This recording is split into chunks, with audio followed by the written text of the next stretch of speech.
Welcome back to the podcast. I am Audrey Rindlisbacher. I'm the author of The Mission Driven Life and founder of The Mission Driven Mom. And I have been thinking for probably 25 years about what Jesus meant when he said, "The truth shall make you free." Now, I don't know if you've put very much thought into that, but I've asked myself thousands of questions around that concept. What is truth? How does truth work? How would we be made free? What does it mean to be free? And this has sent me on an incredible journey through thousands of books and trying to really get to the bottom of what could this mean for me.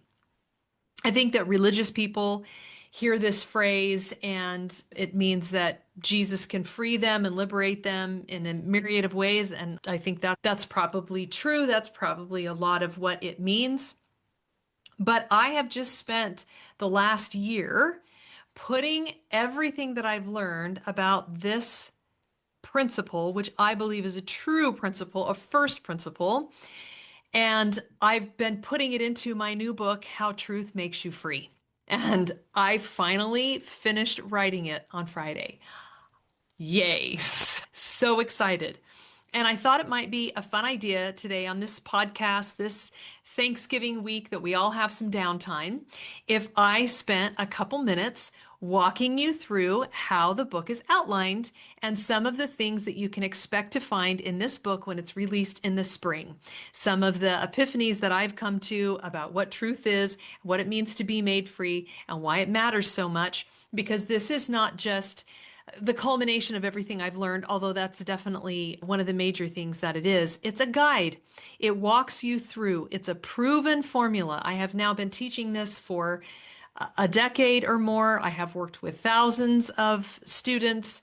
Even just in my academy, we've had over 600 women come through there to this point. And so these are concepts that have proven to be free in my own personal life as I came to understand truth and true principles and why they matter so much. And then we became free in very concrete and meaningful ways. And then, of course, I found so many answers in so many of the great readings that I spent time in and with great mentors that I spent time with. And then, of course, being able to share it out with all of our students.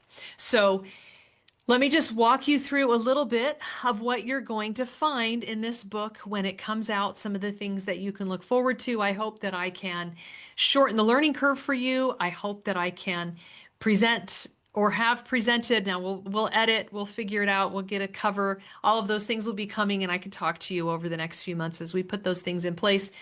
But just what is this whole thing that is basically my life's work that I spent the last 25 years working on? Why does it matter so much to me? Why does it matter so much to other people? And what you can expect to find in this book when it comes out. Because I hope that in the same way that it has revolutionized my life and completely transformed me and so many of the individuals that I've worked with, I hope it can do the same for you. And that's why I've condensed so much of what I've learned into this book. And let's just get into it. I'm going to spend the next few minutes just walking you through what you can expect to find, the concepts that I've covered, and how this book can be of use to you. So the book is divided into two parts. And part one is all about what truth is and how it makes us free.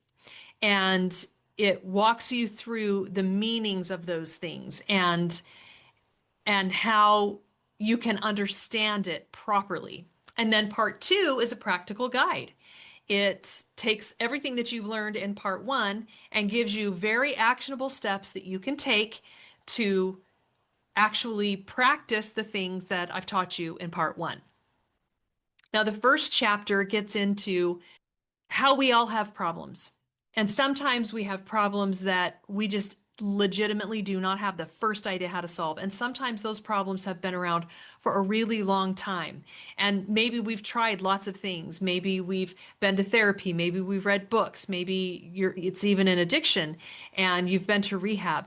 You know, the book starts out talking about my and my husband's challenge with his sexual addiction and the difficulties that created in our lives and how much pain and anguish and after such a long time, having the struggle since the time he was a child and now bringing it into our marriage and all of those kinds of things. And so we know a little bit about problems that seem unsolvable, but then I mentioned many other problems that I was facing, other marital issues, trying to parent my children, big problems with extended family, really big career problems, business problems, financial issues, went through a lot of those. And even just in the last few years, more health issues than we'd ever had before. And in every case, we have been able to use this formula, to use this simple concept that there is truth and it can make us free, that Jesus taught us. And he isn't the only one to say that, but he is the one to make it the most famous, that there is truth and it can make us free. And so the first chapter of the book is just to introduce you to this and help you to understand that I get it. I've been there. I've worked with many people. They have been there. And the formula I'm going to lay out for you in the coming chapters does work. And there's lots and lots of proof around the fact that it really does work. Then the second chapter dives into this concept of truth. What in the world is truth? What do we mean by that? There's a lot of ways that you could potentially define truth. There's one particular way that I'm taking you on this journey around truth, and it is objective truth. Things that are always true, whether we like it or not. Things that, as Cecil B. DeMille said, that are laws, immutable laws of this world at least, that we cannot break, but that we can only break ourselves against. And I give you some analogies to help you have some visual image, some mental images that will help navigate your thinking process around truth. And I hope that it will provide that these analogies will provide some anchors for you. They will help you to have some comparisons that you can make, because the things that I need to share with you when I'm helping you understand what truth is, they're abstract. They're kind of high level, and I understand that they can become overwhelming or difficult. So I want to make this as simple as possible. So I've given you these images, these analogies, so that you can walk through what I'm telling you about objective truth. And the way that it's been talked about all through Western history is the natural law. And I take you back to the Greeks, and I take you back to where I found out about the concept of natural law and why that matters so much, and how it revolutionized my life and made all the difference for me as I came to understand it. How it's been talked about traditionally as a framework of natural law and first principles, and how the natural law is also something that is known to all humankind. It is something that many people today will say isn't real. They'll try to talk you out of it. They'll tell you that the natural law framework isn't legitimate. It's not objectively true. That's just not the case. I present a lot of research that I did in finding the resources that really do champion the natural law and demonstrate and prove definitively that it is a worldwide concept, that it is known all over the world, that it is honored all over the world, and has been all back through history. That our belief systems about truth as human beings have been consistently pretty similar, and like C.S. Lewis says, far more similar than they've been different. So I give you all of that rich evidence and context to help you really get your mind around this thing called natural law. And I think even for women who have been in the academy, there will be some new ideas, some nuances, some concepts around it that maybe you haven't put together or haven't been presented to you in quite this way. And so I'm really, really excited for it to get us all on the same page, using the same language and understanding these concepts the same way. Now, there are many books that talk about natural law that I have studied that I could bring out, but many of them are pretty scholarly. And probably one of the most common ways that it's slipped into something that might be more like a modern read that's like more understandable would be usually in the government economics space, because we're talking about law and what law is and all those kinds of things. So I help you understand that there's objective truth in the format of natural law and that natural law is immutable. It's been always been around. We can only break ourselves against it. We cannot break it. And so we must align ourselves with it. And then in the next chapter, I walk you through that framework as it's been delineated by the American founders in the Declaration of Independence. And I walk you through the concepts of first principles and applications, give you other examples, give you more evidence, and help you really get your mind around why it matters so much, how they build on each other, what they mean. And of course, this goes all the way back. Aristotle was talking about first principles. This is nothing new. One of the things that I think is really, I don't know, interesting maybe about me or about what we do at the Mission Driven Mom is just that I really don't say much that's actually original and authentic just to me. Mostly, I go out and grab the best resources for you. Mostly, I read what the great people have said all the way through time, and I collate them and I put them in an order and a format that's helpful for you. I'm mostly always trying to give you shortcuts. I'm always trying to get you to the best content that will help you right now, but also level up your way of thinking and help you have new mental maps that will expedite your path forward. Because what happens when you really understand these 3 chapters that I've talked about so far, when you really get there, when you really arrive at an understanding that there's objective truth, it's in the form of natural law, there are first principles and applications, that they are immutable, that we can only break ourselves against them, we cannot break them, and that what we must do is align our lives with them, you have really the most beautiful formula for success. I love one of my favorite, I don't know if you want to call it definitions or quotes, is by Stephen Covey. And he just said that the internalization of correct principles is the foundation upon which all lasting success and happiness are based. That is absolutely 100% true. I found that to be true for myself and for all these other people that I have worked with, but also I find it over and over again in some of the oddest places, even among men and women who wouldn't necessarily agree with each other on many other things. It's undeniable that there are things that we intuitively know, that there are principles that govern the key areas of our lives, and that when we go out and seek those out and live them, everything changes for us. And that is the foundation upon which success and happiness are based. So then I start talking about what it means to be made free. That does not mean that problems always disappear. It means that we change in our relationship to that problem. We understand the governing principles over that area of life. And so then that is no longer an obstacle to our personal growth. Things in our lives that are blocking us, that are damning us, that are standing in our way, no longer stand in our way. We are given the tools to break free of whatever is chaining us, whatever keeping us stuck, and we know how to move forward in our lives.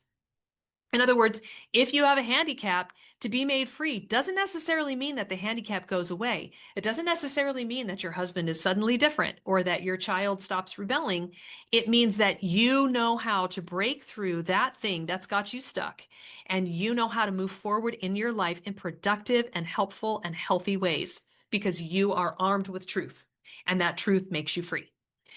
And so in this chapter, I give you some really incredible examples of the 4 different areas in which you can be made free, the 4 different types of problems that we have. Did a podcast a few months ago on those 4 types of problems drawn from the book.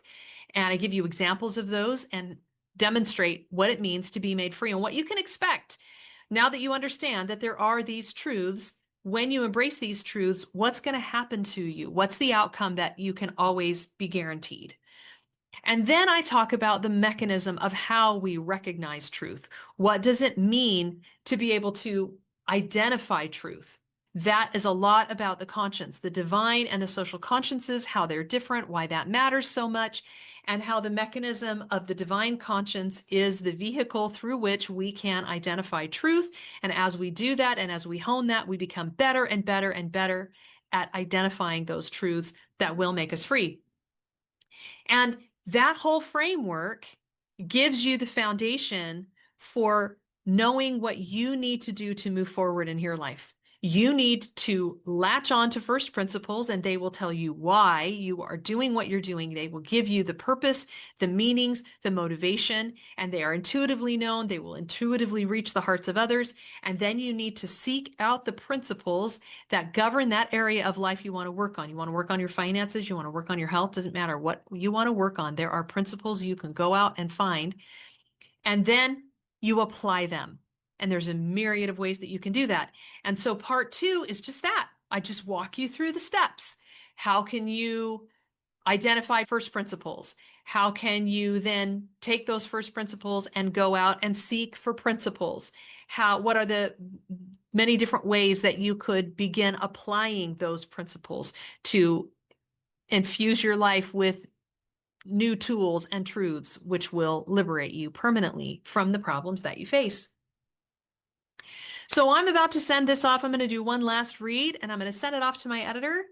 And we're going to keep sculpting it and shaping it and making it exactly what it needs to be for you and for anyone else that you want to pass it along to. We plan to create a book cover, obviously, get it all edited, and do a big book launch in the spring, which I'm super duper excited about. But I can tell you, this is a prove it formula. I can tell you now on this side of things that the truth has made us free. My husband has permanent sobriety. Our finances are stable and flourishing. My health has, I wasn't walking last spring and now I'm walking. And that's a whole other story of finding the principles that would make me free in regards to my hip and my back. And I hiked 3 miles about a month ago.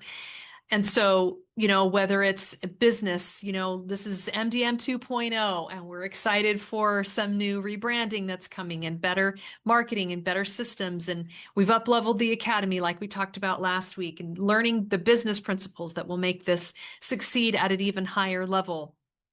Our marriage is unified and close and vulnerable and beautiful, and our relationships with our children and our friends, our extended family are doing well. So my life is far from perfect. I just have to say that. I know you might get the wrong message. I still have really unhealthy mental patterns and lots of problems that I face and issues and worries and all of the things. But what I can tell you is that I'm only doing as well as I am doing. I only know my way forward because I know that principles will make me free. It's only because I understand that this framework is the true framework of reality, and that I have the mental maps and the skill sets for discernment because of the education that I've given myself. I mean, those principles of education are just, that's what we follow in our academy. That's what we give to our moms, is the tool sets to be able to live this way, to have a principle-centered life. And it is just far more peaceful. You don't feel like you have to figure everything out all the time. You don't feel like you have to be the expert or you have to just listen to the experts blindly. You are the authority in your own life because you understand what principles are and how to find and delineate them. You can recognize truth regardless of the source, regardless of the delivery. And this book is going to be a big piece of the puzzle for helping so many of us be able to live this way. Now, I do think you need to go on to give yourself the education that will really transform the way that you think permanently, but that's part two. And you can do that in our academy, or you can do that in a myriad of other ways. I highly recommend that you get serious about giving yourself that education that will help you to discern and live in truth.